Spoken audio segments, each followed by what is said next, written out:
एक साहूकार था जिसके 7 बेटे भी थी, एक बेटी थी। कार्तिक के दिवाली पहले अष्टमी को अपने मकान की लिपाई पुताई करने के लिए सातों बहू अपनी एकलौती नंद के साथ जंगल में जाकर खदान में तो मिट्टी खोद रही थी। वहाँ पे श्याव माता की मांग थी। मिट्टी खोदते समय ननद के हाथ से कुदाड़ी श्याव माता के बच्चे के लग गई, तुरंत मर गया। इसे श्याव माता बहुत नाराज हुई, बोली मैं तेरी कोख बांध दूंगी। ननद अपनी सातों भाभी तो बोली तुम में से कोई अपनी कोख बंधवा ली। 6 भाभियां ने अपनी कोख बंधवाने का इनकार कर दिया। और परंतु छोटी भाभी सोचने लगी कि यदि मैंने भी अपनी कोख नहीं बंधवाई तो सासू जी नाराज हो जाएंगे। यह सोचकर ननद के बदले में छोटी भाभी ने अपनी कोख बंधवा ली। इसके बाद छोटी बहू को जो बच्चा हुआ 7 दिन का हुआ। एक दिन उसने पंडित जी को बुला कर पूछा मेरे संतान 7वें दिन मर जाती है, इसके लिए मैं क्या करूं? तो पंडित जी ने कहा तुम सूर्य गाय होती है ना, सूर्य गाय की सेवा करो। सूर्य गाय श्याव माता की बायली है, वह तेरी को खुलवा देगी, तब ही तेरा बच्चा जीवेगा। अब वह बहुत जल्दी उठकर चुपचाप सूर्य गाय के नीचे साफ सफाई कराती। गाय के पैर से पैर तलंगड़ी थी। गौ माता बोली रोज उठकर कौन मेरी सेवा कर दिया है, माँ देखूंगी। गौ माता खूब सवेरा उठी, देखती है कि साहूकार के बेटे की बहू उसके नीचे साफ सफाई कर रही है। गौ माता बहू से बोली क्या मांगती है? साहूकार की बहू बोली श्याव माता तुम्हारी बायली है और उसने अपनी कूख बंधवा रखी है, मेरी कूख खुलवा दो। गौ माता ने कहा अच्छा। गौ माता साहूकार की बहू को अपनी सहेली के पास ले चली। रास्ते में बहुत कड़ी धूप थी, दोनों एक पेड़ के नीचे बैठ गई। थोड़ी देर में एक सांप आया, उस पेड़ पर गरुड़ पंखनी के बच्चे तो डसने लगे। साहूकार की बहू ने सांप डाल के नीचे दबा दिया और बच्चे को बचा लिया। थोड़ी देर में गरुड़ पंखनी आई तो आंखों खून देख कर साहूकार की बहू को चोट मारने लगी। उसने सोची इसने मारा है।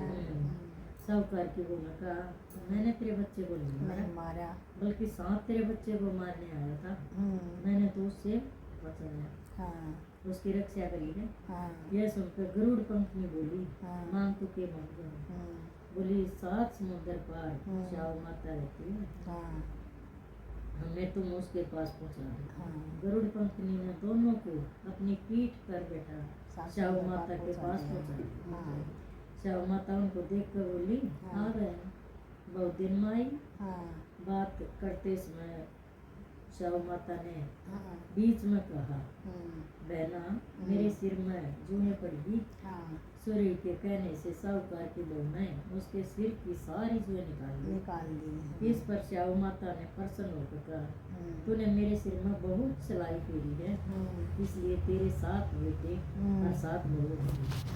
बोली मेरे तो एक ही बेटा नहीं, 7 बेटे कहाँ से होंगे? श्याव माता बोली वचन दिया है, वचन से फिर तो धोबी की कंकड़ी बनू। साहूकार की बहू बोली मेरी कुख तो तुम्हारे पास बंद पड़ी है। यह सुन श्याव माता बोली तूने तो मुझे ठग लिया, मैं तेरी कोख खोल दी तो नहीं, पर अब खोलनी पड़ेगी। जा तेरे घर पर तुझे 7 बेटे 7 बहू मिलेंगे, तू जाकर 7 उदापन करिए, 7 उग बनाकर 7 कढ़ाई करिए।